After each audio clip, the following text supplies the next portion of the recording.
अस्सलामुअलैकुम मेरे अज़ीज़ तलबा व तालिबात, उम्मीद करती हूँ आप सब बख़ैर होंगे।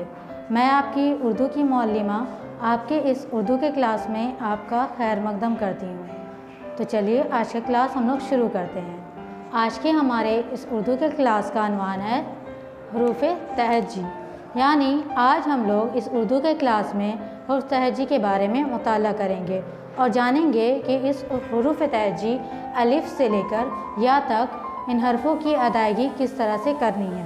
तो चलिए शुरू करते हैं हम लोग आज का हमारा उर्दू का क्लास। अलिफ, ये पहली हर्फ क्या है, ये आप लोग देख रहे हैं, ये उर्दू की हुरूफ़ तहज्जी की पहली हर्फ है और पहली हर्फ अलिफ है। अब हम लोग पढ़ते हैं अलिफ से लेकर या तक हुरूफ़ तहज्जी। अलिफ बा पा ता टा सा, अलिफ बा पा ता टा सा, जीम चा हा हा दाल डाल जाल, रा रा जा झा सीन शीन, सौद जा तो जो ऐन गैन, फा काफ काफ काफ लाम मीम, नून वाव हा हमज़ा या।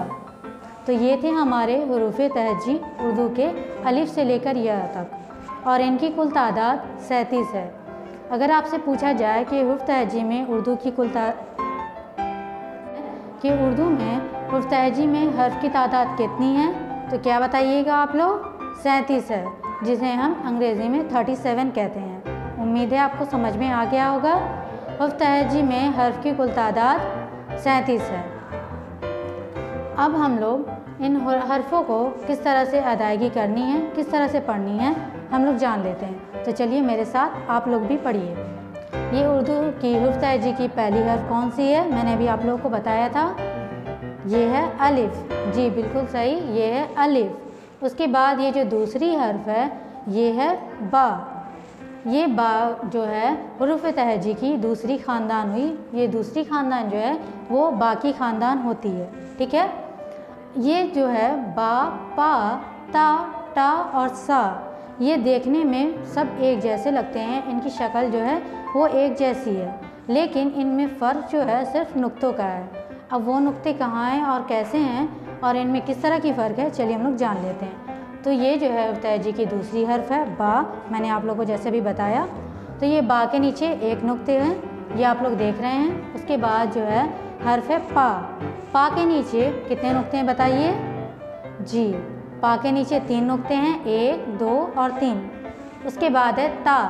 ता के ऊपर 2 नुक्ते होते हैं, 1 और 2। उसके बाद है ये टा।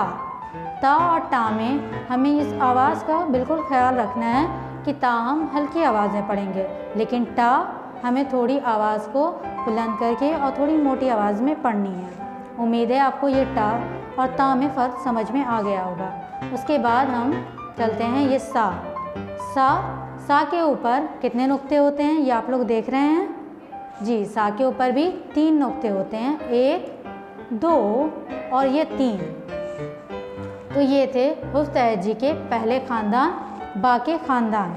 अब हम चलते हैं हुरूफ़ तहज्जी की दूसरी ख़ानदान की तरफ और ये है जीम की ख़ानदान।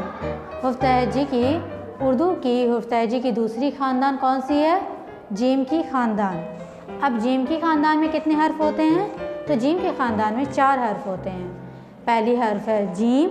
जीम के अंदर 1 नुक्ते होते हैं, जी आप लोग देख रहे हैं, जीम के अंदर 1 नुक्ते हैं। उसके बाद ही हमारी दूसरी हर्फ है चा।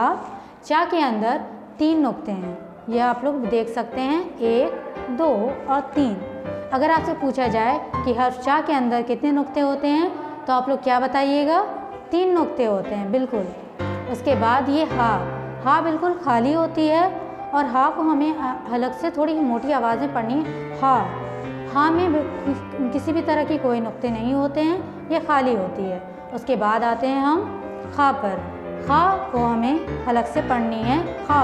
खा के ऊपर 1 नुक्ते होते हैं, ये आप लोग देख सकते हैं। तो ये थी हुरूफ़ तहज्जी की दूसरी ख़ानदान, जीम की ख़ानदान। अब हम बढ़ते हैं हुरूफ़ तहज्जी की तीसरी ख़ानदान की तरफ और ये जो है ये कौन सी ख़ानदान हुई बताइए?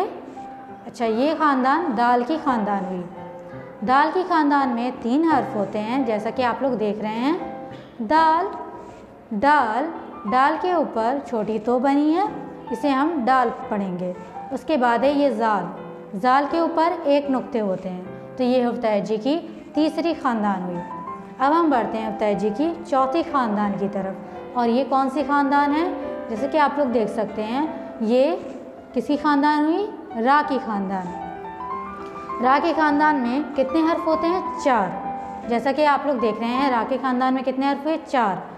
रा, ड़ा, ज़ा, झा। रा बिल्कुल खाली होती है, ना इसमें नुक्ते हैं, ना टो है, कुछ भी नहीं है, ये बिल्कुल खाली हुई, इसे रा पढ़ेंगे। उसके बाद है ड़ा, ड़ा के ऊपर छोटी तो बनी होती है, इसे हम ड़ा पढ़ेंगे।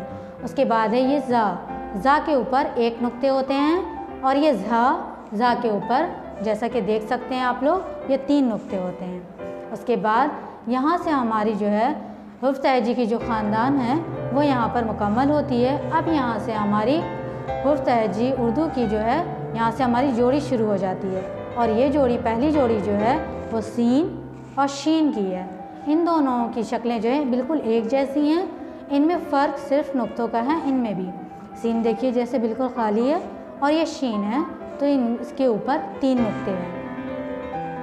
अब हमारी दूसरी जोड़ी हुई साद की। ये साद और ज़ाद दोनों एक जैसे हैं, इन्हें हम लिखेंगे भी इसी तरह से, लेकिन इनमें फ़र्क सिर्फ नुक्तों का है, और हमें इनमें देखना है। जब हम इन्हें पढ़ेंगे तो हमें इस बात का ख्याल रखेंगे कि साद हमें ऐसे पढ़ना है, साद, और उसके बाद ये जो नुक्ते हैं इन्हें हमें ज़ाद पढ़ना है। तो साद और ज़ाद। उसके बाद कौन सी हुई? ये हर्फ है ता, यानी कि तो और ज़ो। ये पहली हुई तो और ज़ो, ये दोनों भी एक जैसे हैं, इनमें भी फ़र्क सिर्फ नुक्तों का है। तो ऐसे ही खाली है, और ये ज़ो है, इसके ऊपर एक नुक्ते होते हैं, तो इन्हें हम ज़ो पढ़ेंगे। उसके बाद ऐन और ये गैन, ये भी, इनकी भी शक्लें एक जैसी हैं, गैन के ऊपर एक नुक्ते हैं। उसके बाद यहाँ से हमारी उर्दू हर्फ की जोड़ी ख़त्म हो जाती है, और ये हमारे इनफरादी हर्फ शुरू हो जाते हैं। फ़ा, काफ, काफ, गाफ, लाम, मीम, नून, वाव, हा, हमज़ा, या और या।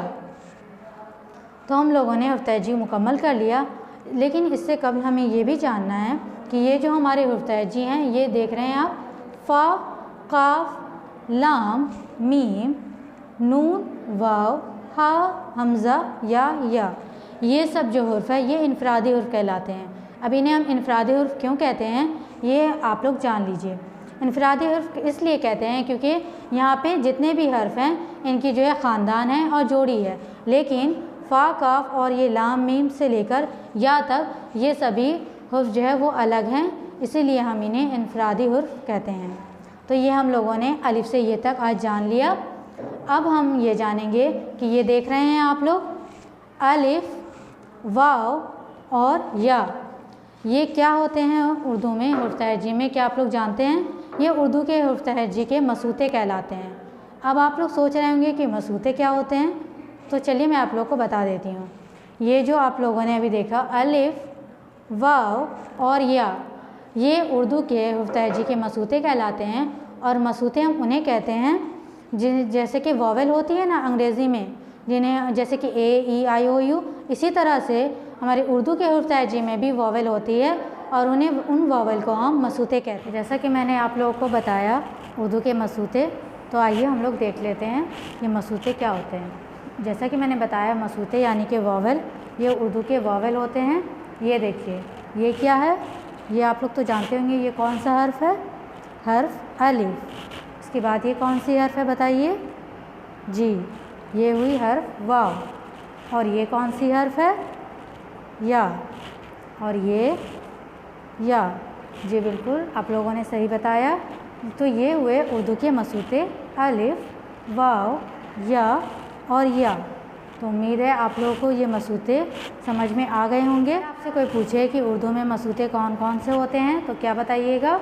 अलिफ, वाव, या और या, मसूते यानी वॉवेल।